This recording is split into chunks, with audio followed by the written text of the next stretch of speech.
yang seperti apa yang disampaikan dalam video. Mas intanmu terkenal, hutan, gunung, sawah, lautan, simpanan kekayaan.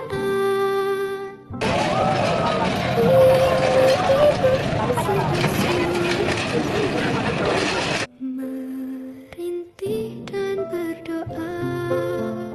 Terobati yang sia-sia akan jadi makna yang terus berulang. Suatu saat nanti yang pernah jatuh kan berdiri lagi. Yang patah tumbuh, yang hilang berhenti. Yang patah tumbuh, yang hilang berganti. Yang muncul lagi akan terobati. Yang sia-sia akan jadi makna yang terus berulang. Suatu saat nanti yang pernah jatuh kan berdiri lagi. Yang patah tumbuh, yang hilang berhenti.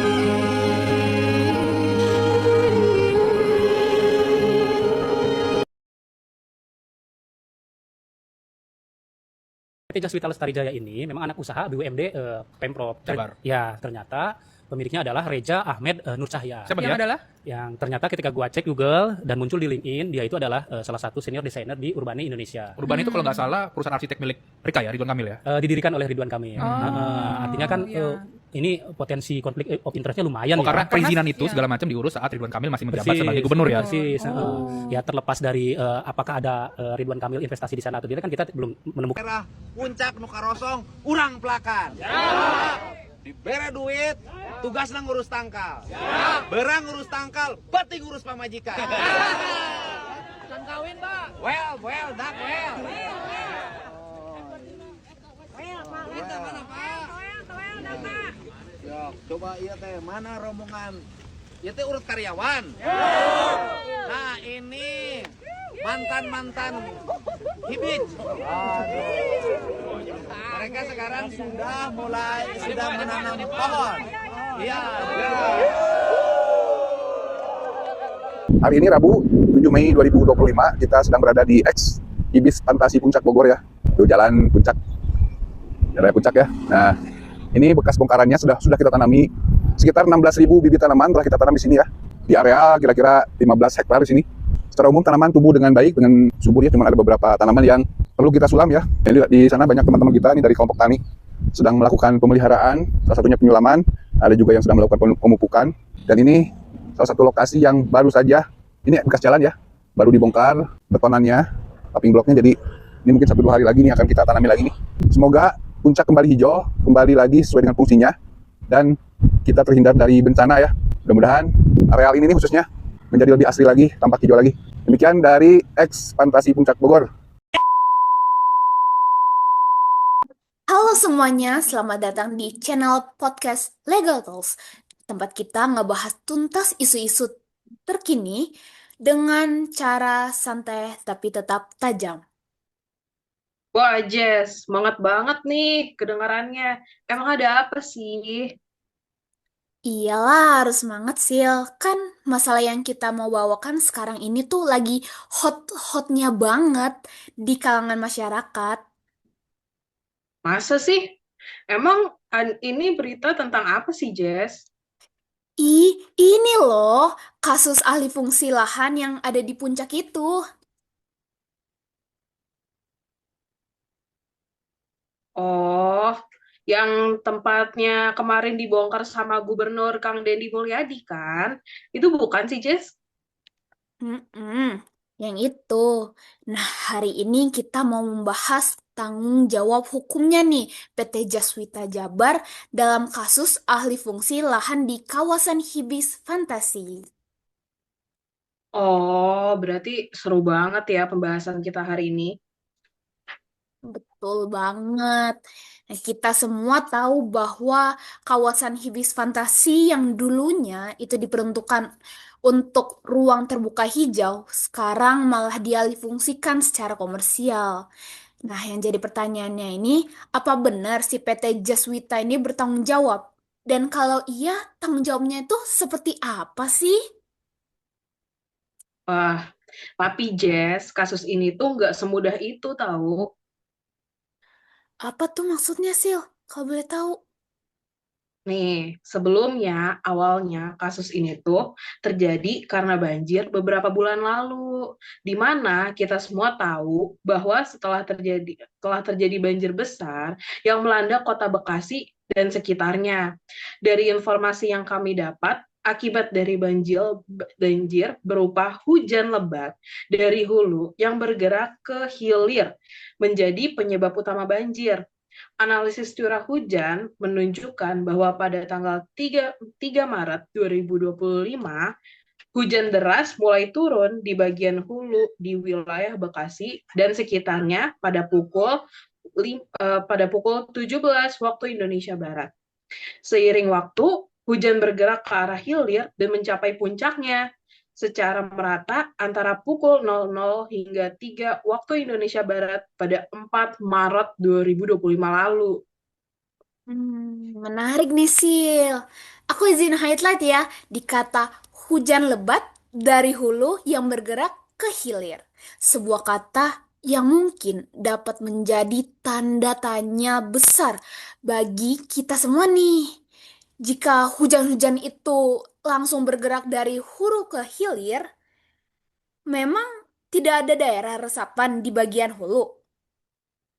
Nah, ini yang jadi akar permasalahannya, Jess. Setelah dicari tahu lebih lanjut, ternyata telah terjadi alih fungsi hutan yang dilakukan oleh PT Jaswita Jabar di kawasan Puncak bernama Hibis Fantasy. Rumit banget tuh. Memang apa sih, Sil, yang dilakukan PT Jaswita Jabar, Sil, sampai terjadi alih fungsi hutan? Jadi, ini tuh terjadi karena telah dibangun Hibis Fantasy di daerah Puncak Bogor, yang merupakan sebuah taman hiburan di daerah Puncak Bogor yang telah dibongkar karena diduga menjadi penyebab banjir di wilayah Puncak dan sekitarnya.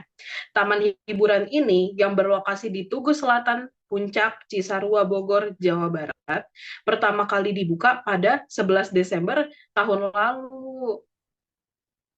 Wah, sayang banget ya, Sil. Padahal si Hibis Fantasi Puncak memiliki 21 wahana permainan dan menawarkan berbagai spot foto menarik. Namun, setelah adanya dugaan bahwa taman hiburan ini telah merusak lingkungan dan menjadi penyebab banjir, Gubernur Jawa Barat, si Deddy Mulyadi ini memerintahkan pembongkaran semua bangunan di Hibis Fantasi ini ya, Sil. Iya, Jess, nggak cuman itu. Taman hiburan ini yang dikelola oleh PT Jaswita Lestari Jaya, anak perusahaan dari PT Jasa Kepariwisataan, telah dibongkar pada tanggal 6 Maret 2025. Pembongkaran dilakukan untuk mengembalikan fungsi lahan ke kondisi semula sebagai hutan atau resapan air. Wah, berarti Hibis Fantasi Puncak ini menjadi contoh kasus penting ya mengenai pentingnya menjaga lingkungan dan tata ruang dalam pembangunan, terutama di daerah resapan air ya. Hmm, Alih fungsi ini sendiri menimbulkan dampak lingkungan dan sosial yang besar ya. Wah, ini bakal menjadi diskusi yang seru dan menarik banget, Jess. Benar banget, Sil. Maka dari itu, aku undang teman-teman kita dari kelompok 3 kelas hukum lingkungan H yang saat ini telah bergabung dengan kita semua. Say hi dulu dong. Hai. Hai. Wah, seru banget nih pasti. Karena teman-teman semua sudah bergabung, aku mau langsung denger nih, Jess, pendapat pertama mengenai kasus ini dari perspektif hukum lingkungan dulu deh. Nah, untuk perspektif hukum lingkungan, kita sudah ada teman kita nih, Sil. Kita sapa dulu yuk. Halo, Noval. Halo Jesse, halo Sila. Halo Naufal, jadi aku sama Jessie mau nanya nih terkait kasus tanggung jawab hukum PT Jaswita Jabar dalam kasus alih fungsi lahan di kawasan Hibis Fantasy. Menurut kamu, apa sebenarnya pelanggaran yang dilakukan PT Jaswita menurut hukum lingkungan? Nih aku kasih tahu ya, dalam konteks hukum lingkungan, PT Jaswita diduga telah melanggar pasal 69 ayat 1 huruf A UU nomor 32 tahun 2009 tentang perlindungan dan pengelolaan lingkungan hidup. Di mana pasal tersebut menyebutkan bahwa setiap orang dilarang melakukan perbuatan yang mengakibatkan pencemaran atau perusakan lingkungan hidup. Jadi mereka yang melakukan perubahan fungsi lahan tanpa kajian AMDAL yang sah dan tanpa memperhatikan daya dukung dan daya tampung lingkungan.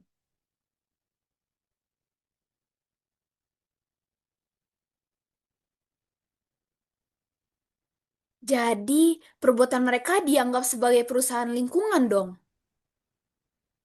100 buat Jesse. Dan itu bisa memunculkan kewajiban pemulihan lingkungan. UU 32 tahun 2009 memberi dasar bahwa setiap pelaku usaha wajib memulihkan kerusakan yang ditimbulkan. Jadi PT Jaswita bisa dikenakan sanksi administratif perdata bahkan pidana kalau memang terbukti lalai. Sementara itu, ahli fungsi lahan Hibis Fantasi oleh PT Jaswita Jabar dilakukan tanpa dokumen lingkungan. Ini melanggar pasal 22 tentang kewajiban memiliki dokumen lingkungan yang berbunyi setiap usaha atau kegiatan yang berdampak penting terhadap lingkungan hidup wajib memiliki AMDAL.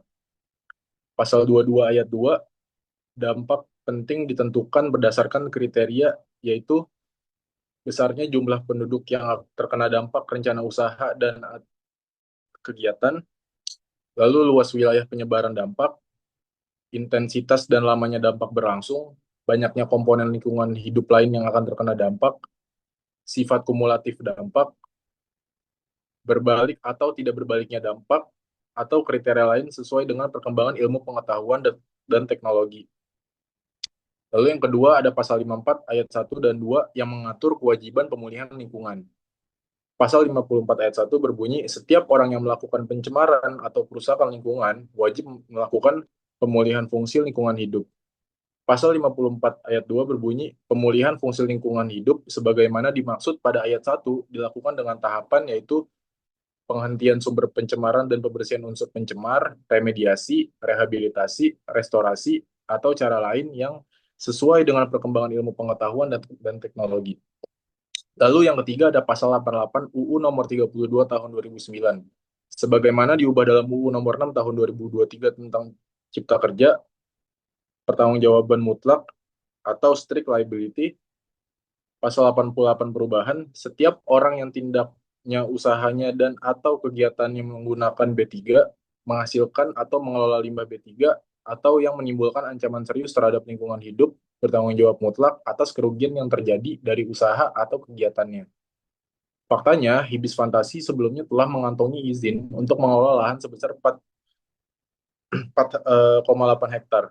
Namun faktanya Hibis Fantasi memakai lahan sebanyak 15 hektar, jadi terlepas dari niat baik atau tidaknya, kerusakan tetap menimbulkan tanggung jawab hukum yang tidak bisa dihindari. Wah, ternyata parah banget efek yang dilakukan oleh PT Jaswita Jabar dan Hibis Fantasy. Tapi pelanggaran bukan hanya berefek ke masalah hukum lingkungannya aja nih, Jess. Ternyata berimbas juga loh ke masalah hukum lainnya. Oh ya? Berarti juga berimbas ke masalah hukum lain dong. Iya, salah satunya adalah masalah hukum perdata. Betul gak Bang Dimas? Betul banget, Sil. Dalam hukum perdata, kita bisa melihat dari asas unlawful act atau perbuatan melawan hukum yang tercantum dalam pasal 1368 KUHP Perdata. Karena tindakan alih fungsi lahan tanpa izin yang sah menimbulkan kerugian pada masyarakat dan lingkungan sekitar, maka mereka bisa digugat secara perdata. Tapi Bang, masyarakat sendiri bisa nggak sih mengajukan gugatan secara langsung? Bisa, Jess. Apalagi kalau mereka terdampak secara langsung. Masyarakat dapat menuntut ganti rugi dan pemulihan lingkungan melalui gugatan perdata, class action, atau citizen lawsuit sesuai pasal 91 dan 92 UU 32 tahun 2009. Pasal 91 UU nomor 32 tahun 2019 menyebutkan ayat 1. Masyarakat berhak mengajukan gugatan perwakilan kelompok untuk kepentingan dirinya sendiri dan atau untuk kepentingan masyarakat apabila mengalami kerugian akibat pencemaran dan atau kerusakan lingkungan hidup. Ayat 2. Gugatan dapat diajukan apabila terdapat kesamaan fakta atau peristiwa, dasar hukum, serta jenis tuntutan di antara wakil kelompok dan anggota kelompoknya. Ayat 3. Ketentuan mengenai hak gugat masyarakat dilaksanakan sesuai dengan peraturan perundang-undangan. Dan di pasal 92 UU 32 tahun 2019 juga menyebutkan ayat 1. Dalam rangka pelaksanaan tanggung jawab perlindungan dan pengelolaan lingkungan hidup, organisasi lingkungan hidup berhak mengajukan gugatan untuk kepentingan pelestarian fungsi lingkungan hidup. Ayat 2. Hak mengajukan gugatan terbatas pada tuntutan untuk melakukan tindakan tertentu tanpa adanya tuntutan ganti rugi, kecuali biaya atau pengeluaran real. Ayat 3. Organisasi lingkungan hidup dapat mengajukan gugatan apabila memenuhi persyaratan: A. Berbentuk badan hukum.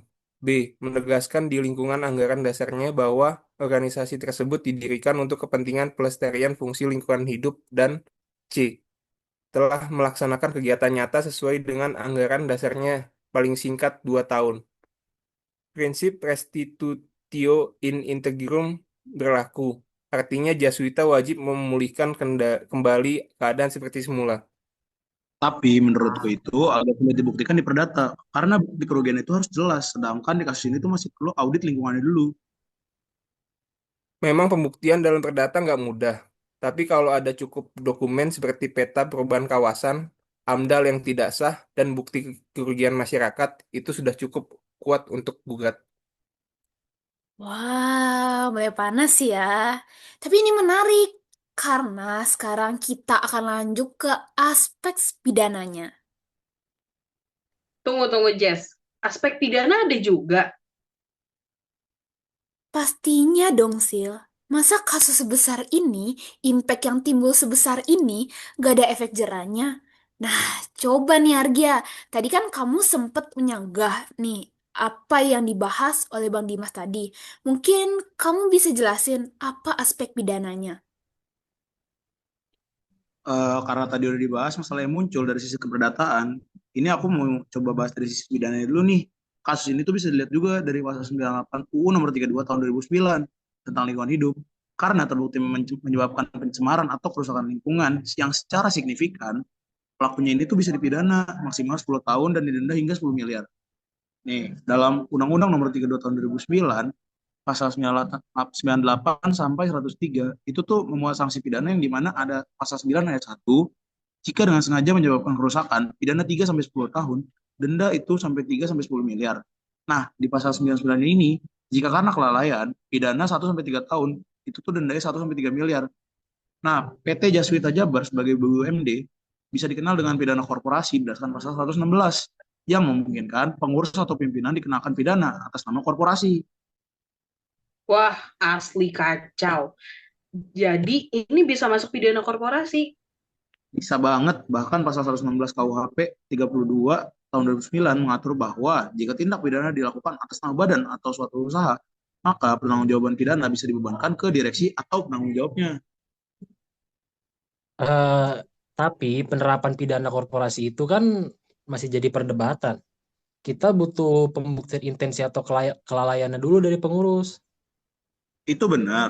Tapi sekarang tuh udah banyak jurisprudensi yang mengarah ke situ. Misalkan putusan PN Palembang nomor 18 garing PIT B garing LH garing 2015 garing PN Palembang dalam kasus PT BMH.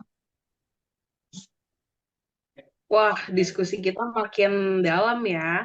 Sekarang kita pindah ke satu segmen lagi nih yang gak kalah penting dari sisi hukum administrasi negara. Kalau dari sisi hukum administrasi, pasti terkait izin dong, Sil. Bener banget, Jess. Kalau dari sisi hukum administrasi negara atau HAN, pasti terkait izin. Wah, Belmiro, aku sepertinya cukup antusias ketika kita bahas tentang izin. Nah, menurut kamu, hukum administrasi negara, pelanggaran seperti apa yang dilakukan PT Jaswita?